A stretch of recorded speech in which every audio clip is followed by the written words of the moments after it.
host Nelson with Cascade Media Group, and tonight we have Mr. Darren Story on. Darren's been on the show, I think, twice. Uh, Yep. he's a Kansas City native, and I would like to thank as one of my associates. I don't see him much, but he's been serving the community in the digital space and radio space for a long time. I I remember my grandson at Lincoln Prep. They doing some stuff, and I'm singing you out in the Yeah. cold. Uh, Yeah, I know. I remember that. yeah, covering and not just that in general. And so I had wanted to have a conversation with him just in general about the condition of the Kansas City community, the of people of color per se. So welcome to the show, Darren. It's good to be here, Carlos. Thanks for having me. Tell our audience a little bit about your transition from the Jazz Museum and the radio station to now that you're in the clergy? Well, I'm still on the radio. Uh, I still host my Sunday morning gospel show, Sunday Inspirations on Power 105.1 KC's Hip Hop and R&B. I still do Caring for KC, which is a community affairs show that airs on 7 stations in the Cumulus cluster here in Kansas City. And that comes on Sunday mornings right before my gospel show. So I've been doing that for the last 11 years. So I still do that. And I'm grateful to still have that platform as well.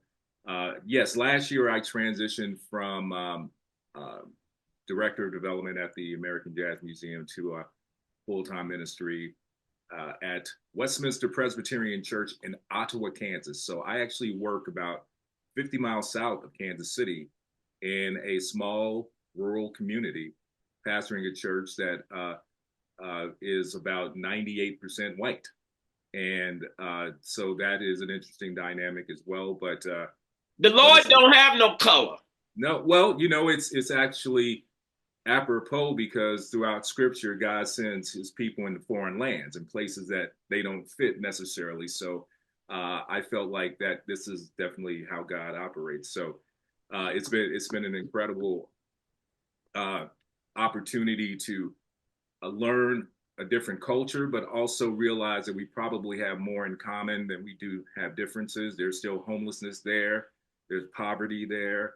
There's poor education there. There are people that are struggling there. And it's just a smaller sample size because you have 13,000 people versus you come to Kansas City where you have 500,000 people, but still the same problems exist. So you kind of approach it the same way as if I was pastoring a church in Kansas City. I still have the same issues and the people have the same problems. So you have to apply your spiritual methodology in the same way. And we're dealing with human beings with particular problems. And we have to find a way to stand in the gap as the church where maybe the government can't be there or other nonprofit organizations. We have a role to play in the community.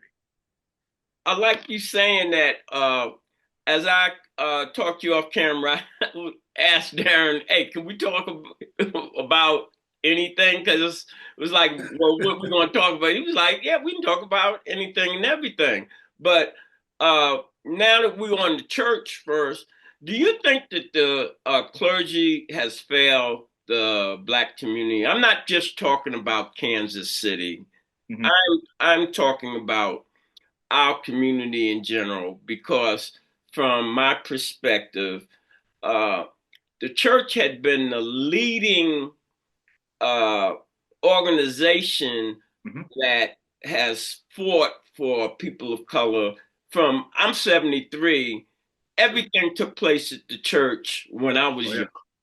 Oh, yeah. And I don't care whether I was in New York or when I went down to South Carolina to my grandmother's. The church was central, and and uh, and I feel at this point uh, a, a lot of people have fallen victim of the shiny object materialism, Yeah. and I don't, again, I'm on the outside. You are a minister. How do you feel about that and the role that the church should be playing as it relates to our community, empowering our community? Well, if we are to take our cues from, let's say, our predecessors, our forerunners from, say, 50, 60 years ago, the church was extraordinarily plugged in and was a catalyst for the civil rights movement.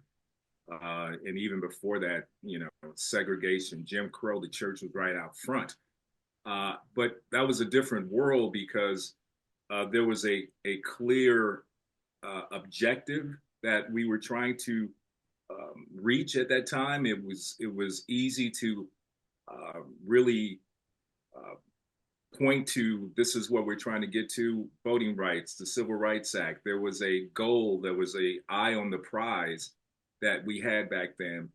And then we had leaders that were tantamount to that process, and leaders who were extremely respected. I'm not saying we don't have that now, but what I don't think we have are leaders that are singularly focused on that thing where they have other interests, and are they willing to sacrifice those other interests they have for the main thing. And I'm a believer that if you're going to accomplish something, you have to keep your eye, the main thing has to be the main thing. You can't have other things that are, you talk about the shiny object, and it's like squirrel, like everybody turns around and like, let's chase that. And then you're now distracted from the actual thing that has to be accomplished. And so I think that the church is oftentimes distracted, and the church has gotten so here's the thing. When we talk about taking care of people, making sure people have what they need, we've made it into politics when it's actually what we should be doing as human beings. Jesus says in Matthew 25:40 that whatever you do for your brothers and sisters and for the least of them, you've also done for me. Scripture is replete with references to justice and ending oppression and subjugation. I mean, it's all throughout Scripture. So it's not like we can't take our cues from God's word, but I think we've gotten really distracted on using, and I'm talking about the church, I'm not talking about a particular church, I'm talking about the institution of the church is gaining political favor for various agendas instead of keeping it about what is going to be good for the people, what is going to be good for God's people. So if we're focused on buying a senator or a congressman, then that's where wherever your treasure is, that's where your heart is also, right? So I think because of that, in the times we live in, that's where, I don't want to call it a failure, but I'll call it that we're distracted. Because I know there are people out there doing that work that probably you don't even see. They're not on television, they're not on TikTok, they're not on Facebook, but they're still doing that work. So I'm not going to discount that because I can't see what everybody is doing, but I got to believe that there are people behind the scenes still doing the main thing, and that's just trying to take care of our people. Let's get off the church now and let's get on to our political leadership. And when I'm talking about political leadership, I'm not just talking about Kansas City. Kansas City is no different from any other city when it comes to our Black community. The same thing's going, as you said, with the church in different uh, states and communities. Same thing. Do you think that friend? I was told friendship, kinship, and politics has been the only way you really can move forward over the last 30 years. And I find that to be true when you take merit out of the equation, Mm-hmm. then I think it all falls down. And from my perspective, uh, you look at the political climate now, it just for Black people Hmm. and people of color, this just didn't take place overnight. It's been a drip, drip, drip. Right. And I go back to the Koch brothers and the Tea Party, uh, and the corporate community, they understand that the change has to slowly but surely. That was like 30, 40, 30 years ago, or 25 years ago. But look Right. what it has metastasized in. And I feel our uh, Black leadership fell right in line with the same people that are subjugating poor people for their own benefit. Most of our would-be leadership don't even live in the community, Right. and that's not something bad, but it's because everybody's trying to improve their living standard, but you can do that right in your community. And as soon as you leave, the majority community comes right in Right. uh, and fix up, and you can't even come back and move in your own community because it's too expensive. And that just didn't happen by osmosis. No. Well, I mean, look, as growing up in, I grew up at 1621 East 22nd Terrace, a little street between Vine and Woodland. Um, Not a great house, but I had my mom and dad, and we had love and oatmeal every morning, and walked to school. And but as we were going to school, went to Addicts Elementary, which is now the Zhao Brothers, Art Institute or Creative Space, and went to Lincoln Junior and Lincoln Senior.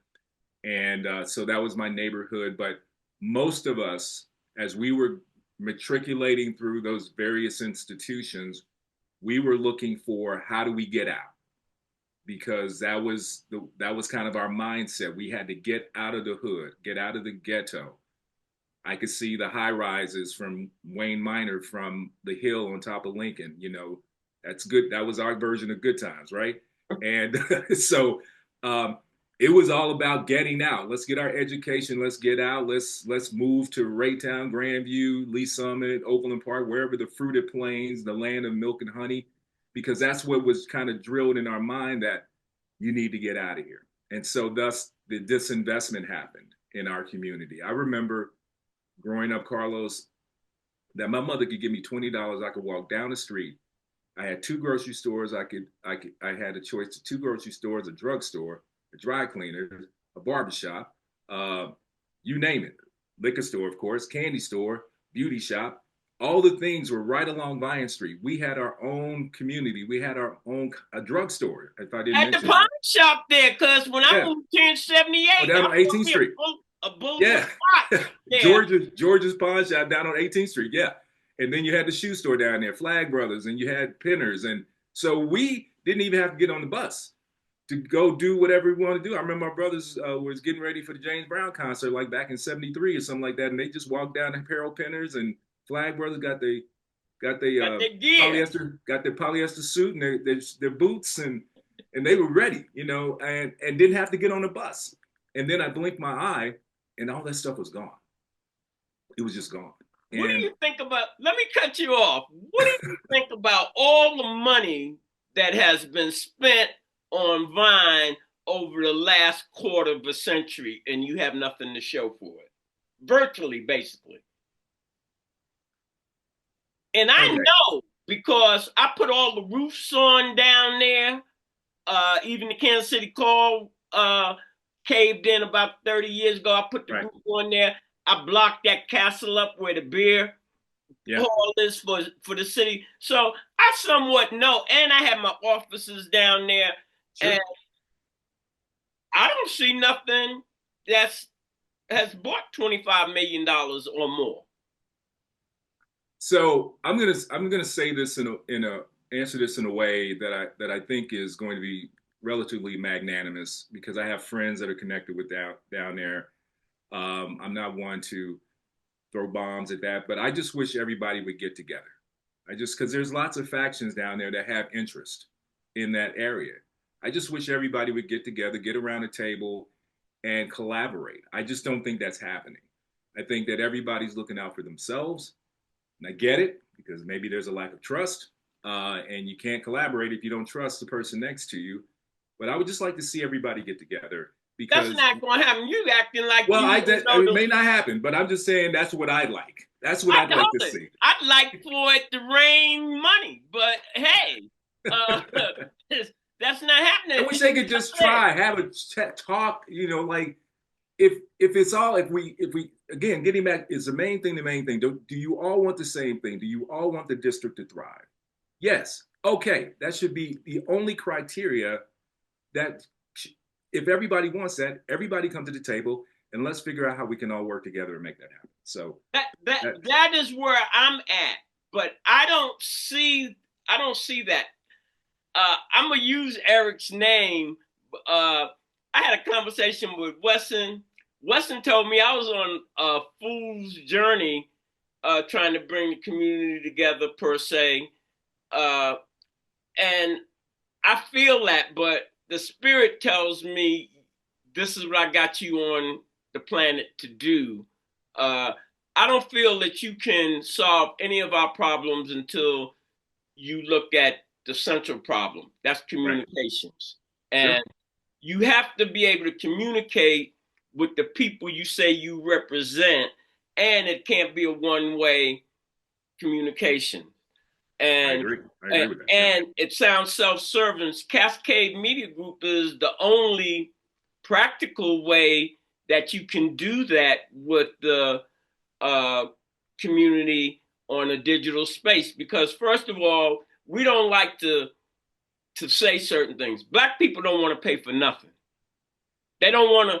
They don't want to invest in anything that they can't get a quick return on. And when I say quick return, I'm saying if it's not going to benefit them. We sign off all the time at the end of our shows. When you invest in your community, you're really just investing in yourself. I have all these private conversations with people that have means, and they don't believe that investing in the community helps them. They're looking out for them and their family. And so when you have that mindset, that from my perspective, you've been programmed and you're in a matrix, and you cannot change thought patterns unless you deprogram. You have to receive information that sheds a different light on the subject. And a lot of times you have a problem and they try to say they're solving it, but how they're going about it is not how you would solve that specific problem. Okay. And now can I ask you a question, Carlos, real quick, and get your thoughts on this, because I'm not ready to say, and I don't have any empirical evidence that Black people don't want to invest, like to make a blanket statement. I understand why you feel that way. But I'm not ready to go all the way there, because I think about somebody like Kelvin Simmons, who could have done that development somewhere else, but he decided to do it. No, I'm not talking about that. I'm not talking about like that. That also benefits Kelvin, and Kelvin is one of my supporters. Yeah. But what I am talking about, you can ask Black people to donate or do different things. They do not. Do you think that Mayor Quentin Lucas, the people that supported him when were they from Kansas City, or was that money from outside of Kansas City? Well, I will say this. When I was running for city council, I got money from everywhere. It was on both sides of the state line. So I would imagine that he had investors. Yeah, but when I say him, I'm just saying, really, I should say typical. Right. Yeah, you're raising money. You raising money, you know. And it's not just on politics. I've been in this community. I have covered the sports since '08. Cascade Sports has covered our urban core. You, the school system has never done no business with us. You can't get Black people, in my mind and in my experience, to put their money on what they want to see happen for the community. Now, they will put their money for what they want to see happen for themselves and their family. And that's where I said the church. So, right. Coming in. So that's so your not logic, but your comments are based upon how people have invested or lack of investment in the things that you do. That's going to give No, them not the things I do. I'm saying in general. in general. Okay. Gentrification couldn't happen if you was investing where you live. Right. Right here at Sunfresh on 31st Street, they're getting ready to close that. And what do the people that don't have transportation do? I'm saying because, again, it's about, if it's not hurting me, I'm not trying to solve that problem. That's all I'm saying. It's not like I'm condemning Black people. And what all I can go by is my experience. And I see us lying to each other on a minute to minute, day by day, for no reason, just in general conversations. Well, let's face it. Let's face it, Carlos. I mean, I'm gonna go back to my youth again. All right. And my parents moved here from Oklahoma City, 1966, June of 1966. I wasn't even quite a year old yet. And my dad got the call paper, and he immediately knew, as he was looking at the ads for a place to live, that he had a box. He had basically some, there were some places he just couldn't go, right? And he just looked, and we were in that box. I think in '66 it was like maybe he couldn't go south of 31st. Couldn't come past 27th Street. I've done so many interviews. Yeah. I think when it might have been 27th and '66. I know eventually got to 31st. But west of Truce, of course, and east of Prospect. And then we could go down to like 9th Street or something like that, right? So, that's how we ended up where we ended up. The great thing about that was we were all together, and we helped each other. It was a better sense of community. Now we're all spread out, and we can actually live a life and not understand what my brother or sister is going through. Back then, we all knew what was happening. We all knew what was happening in the neighborhood. Even if you lived in the 20s, you knew what was happening in the 20s. If you lived in the 30s, you knew what was happening in the 30s. And then the teens, and whatever. We are more connected from a technological standpoint, but we are more fragmented from a humanity standpoint than we've ever been in our existence in this country, the city, whatever. And I think that lends itself to that selfishness that I think you're speaking of, that if it doesn't impact me, why should I worry about it? I mean, I'm just gonna do my thing. When somebody says I'm gonna do me, I just like, we didn't have that luxury back then.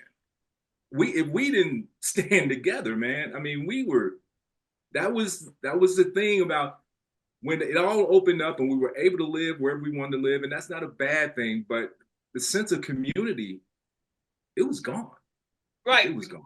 Let me say this. So I'm 73. It's my generation, basically, as far as I'm concerned, to drop the ball, because the boomers? Born in 1951, as I was coming up in New York and what have you, most Black people didn't have nobody. And I'm not talking about New York. I'm talking in general. Most Black people didn't have nobody in their family that went to college. Yes, Black people have been going to colleges, but my generation in the 60s was the first generation to go mass. And I went to Virginia State my freshman year, and then the Central State University in Wilberforce, Ohio. So you come, most of the kids that went to school with me, they come from parents on getting powdered eggs and milk and all of that from the government. The government Yeah, cheese.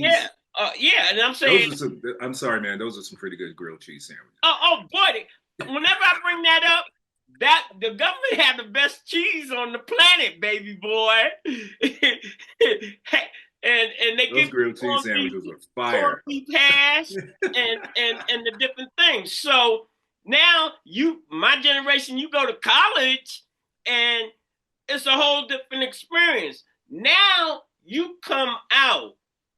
Mm-hmm. The ones now, the Dr. Marges and Carmelita over a lot of our black intelligentsia, they were in my class. Yeah. Now you're able to go get you a job, and you're able now to purchase apartments and housing and what have you. And right. So now this is where that materialism comes, because you never had nothing, and now you're able to purchase these different things. And at the same time, as you purchasing these different things, as you said, we all were in the same neighborhoods. Now we're moving out our neighborhoods, because I couldn't imagine when I moved here in '75 that I thought Benton Boulevard was black, but they tell me how Benton was all white and it was beautiful per se. And when we came across 27th Street, we were able to buy these homes and what have you, because, again, we live in this Eurocentric view of the world, and that deals with materialism and capitalism. And when you have never had ice cream, and you can get ice cream anytime you want, you might eat ice cream every day. Every day. Yeah, until you get tired of it. But now we still can have that connectivity, but the only way you can do it is on a digital basis. Yeah. All right. And so my thing is, so why aren't we doing it? That's real simple.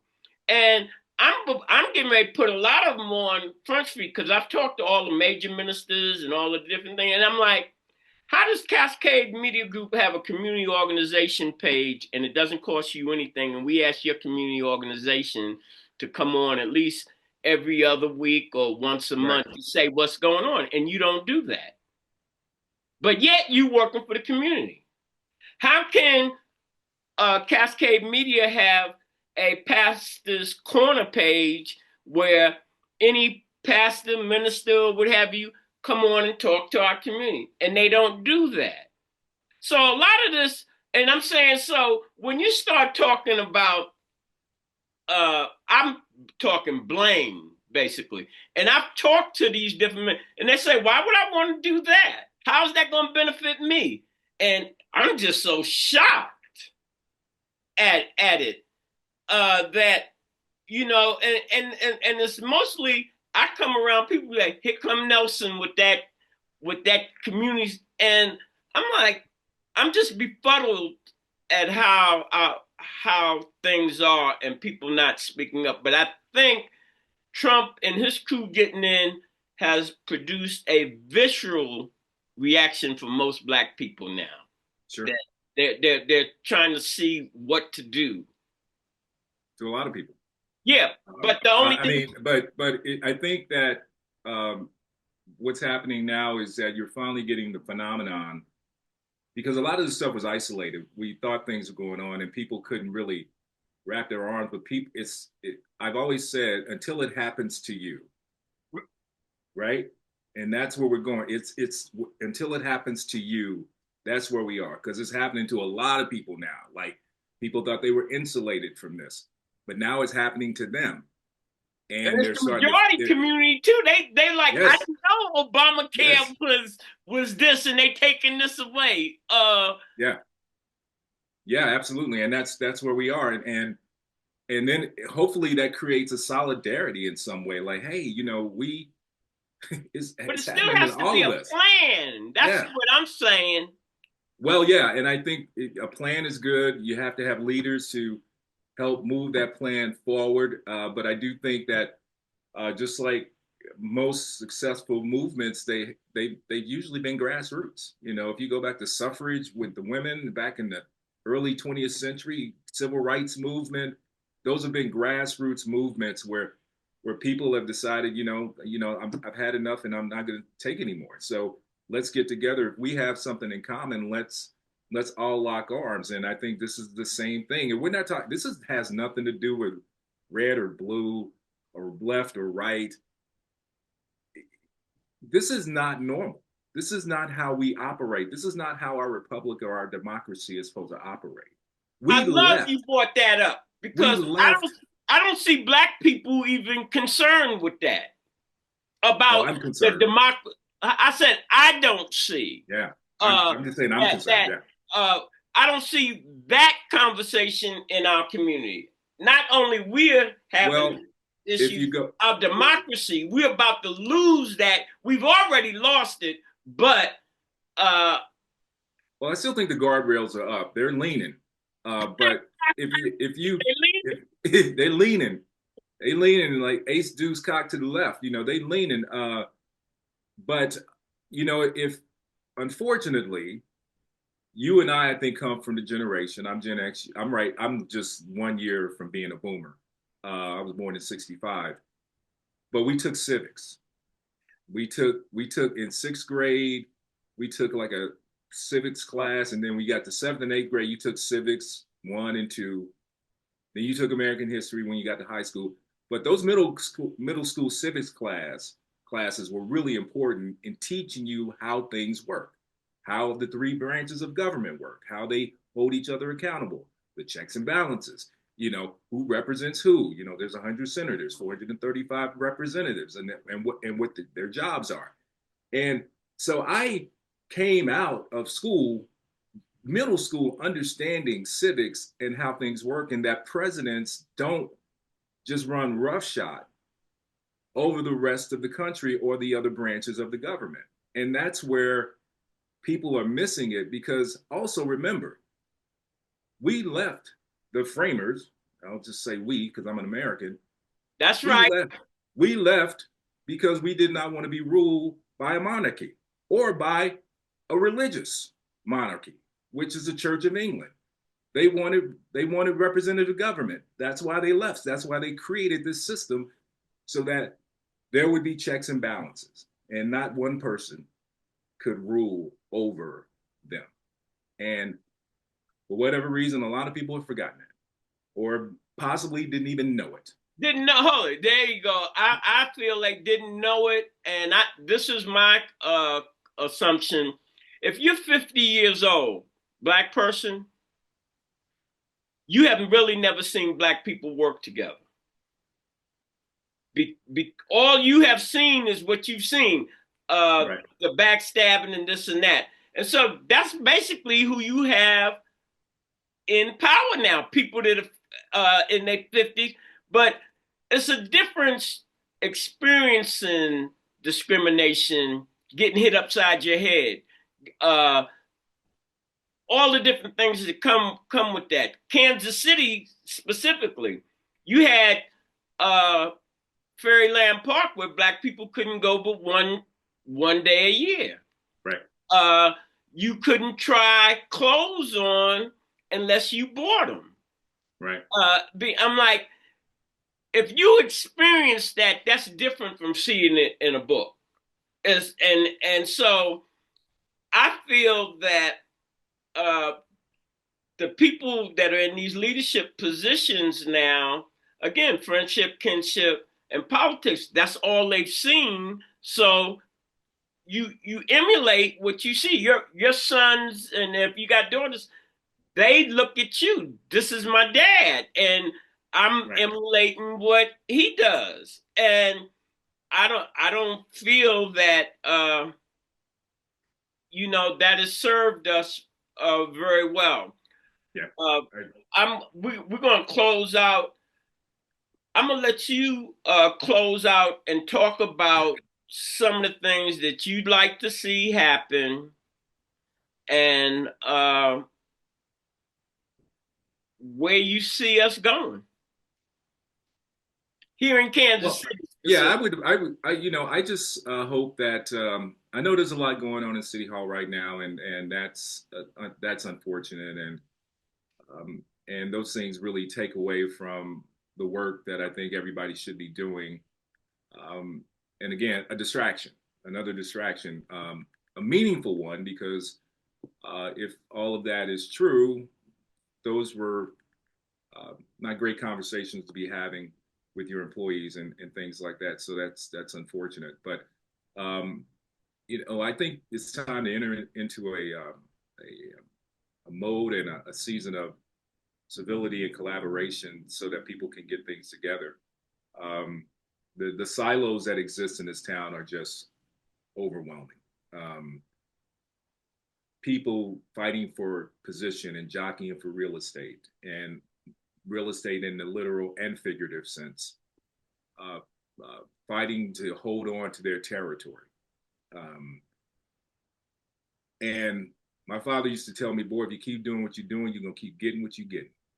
And that's what I feel like sometimes Kansas City is, that in that place where we keep trying to do the same thing and we expect a different result. And we know that what that is, as a lot of times, that's insanity. So I just like to see everybody get into a spirit of collaboration and working together, and keep the main thing the main thing. Um, What do you think the Sometimes main thing should be right now?